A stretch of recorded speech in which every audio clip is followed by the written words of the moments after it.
The first is competent communication. It is defined as communication that is both effective and appropriate. It is important to remember that there is no one ideal way to communicate. Communication competence can be learned. It is not a trait one either possesses or lacks, but rather we can measure to what degree someone can communicate competently. The characteristics of competent communication include a large repertoire of skills, adaptability, ability to perform skillfully, involvement, empathy or perspective talking, self-monitoring, and cognitive complexity. An example of cognitive complexity is seeing a situation from other viewpoints besides your own. The second is listening, which differs from hearing and is defined as the process of receiving and responding to others' messages. It is important to remember that perception of the same message can vary. Mindless listening requires little mental investment, but mindful listening is giving careful thought to a speaker. Distractions include information overload, personal concern, rapid thought, and noise. Components of listening include hearing, attending, understanding, remembering, and responding. For example, attending is distinguishing between important and unimportant information. We can respond with one or more listening responses, including silent listening, questioning, paraphrasing, empathizing, supporting, analyzing, evaluating, and advising. The third is forming different types of relationships with different people. In low-context cultures like America, language is direct, but in high-context cultures like Asia, language is subtle and often nonverbal. Individualistic cultures view their primary responsibility as helping themselves, but collectivistic cultures feel obligated to help those they are related to or are close with. Achievement cultures place a high value on material success, but nurturing cultures regard the support of relationships as an important goal. Ethnicity and race, sexual orientation, age, and socioeconomic status can affect differences in communication. We form relationships based on appearance, similarity, complementary, rewards, competency, proximity, and disclosure. The fourth is the use of different communication techniques for each individual relationship. Same-sex friendships are defined by women as BFF and men as bromance. Women disclose personal information and offer emotional support, but men participate in shared activities. Cross-sex friendships gives insight to the lives of the opposite gender. Friends with benefits is solely sex. Women are likely to become emotionally attached. Sex role and sexual orientation play an important role in shaping friendships. Social media is used to maintain friendships, not create them. Successful friendships communicate in ways such as providing a listening ear, lending a helping hand, and standing up for each other. Conversation orientation is to what degree families favor an open climate of discussion and a wide array of topics.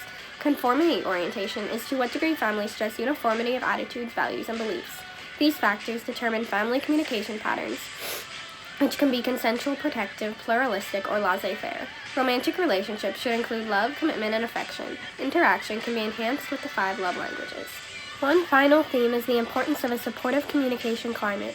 Confirming messages that create a supportive communication climate include recognition, acknowledgement, and endorsement. Disconfirming and disagreeing messages should be avoided. Supportive behaviors include description, problem orientation, spontaneity, empathy, equality, and provisionalism. For example, problem orientation is finding a solution that satisfies both your needs and the needs of others. And provisionalism is when someone has strong opinions but are willing to acknowledge that they are not always right. I use Instagram and Snapchat most often in addition to frequent phone calls to close family and friends.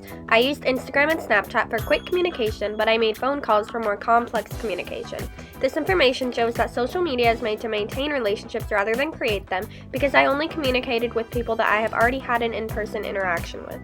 I share a lot of information, so my open pain is largest when compared to my hidden, blind, and unknown pains. However, my hidden pain is a close second, which means that I still have a large amount of information that I could disclose to others. I am in touch with my feelings as my blind and unknown pains are relatively small. This highlights the necessary balance between self-disclosure and receiving feedback.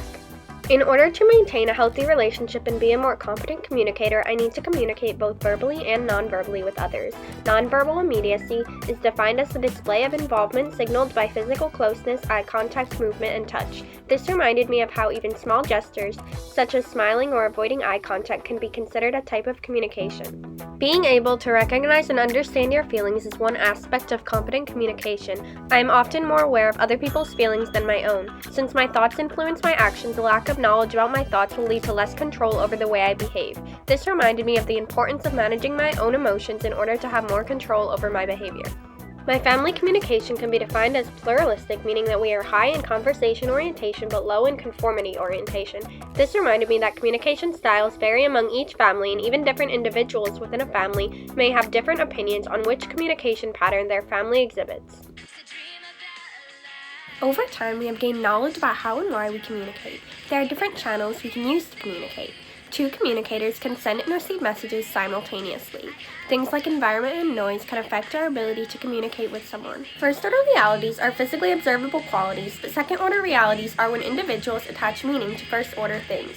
The perception process allows us to make sense of select information and even try to influence the perception of others. Because of this, two people may perceive the same thing differently. In relationships, there is coming together and coming apart, but there is also relational maintenance. No model can possibly show the ebb and flow of each individual relationship, but it is important to remember to keep an open line of communication with your friends, coworkers, or significant other about your individual relationship. Some amount of intimacy exists in every close relationship, and a fear of intimacy can cause relational problems. Intimacy can be shown a number of ways, but especially through the 4 qualities called dimensions of intimacy. Women value personal matters, and men value shared activities as intimacy. Men struggle to identify and discuss their emotions due to alexithymia. Determining which conflict style to use depends on your situation, the other person involved, and your goals. These factors change each time you encounter conflict, so it is important to be familiar with all 5 conflict styles. Collaboration is typically preferable, as it allows both people to get what they desire, but this is not always possible. My personal goals are to communicate with people from different cultures and backgrounds, disclose an appropriate amount of information about myself, balance my use of verbal and nonverbal communication, and be in touch with my emotions in order to better articulate my thoughts and feelings in my interpersonal relationships with others. My professional goals are to be aware of impression management on social media and in the workplace, utilize meta-communication, change the way I communicate based on the people I am communicating with, as I should communicate more comfortably with my family versus my work relationships, and use confirming messages and limit my use of disconfirming or disagreeing messages.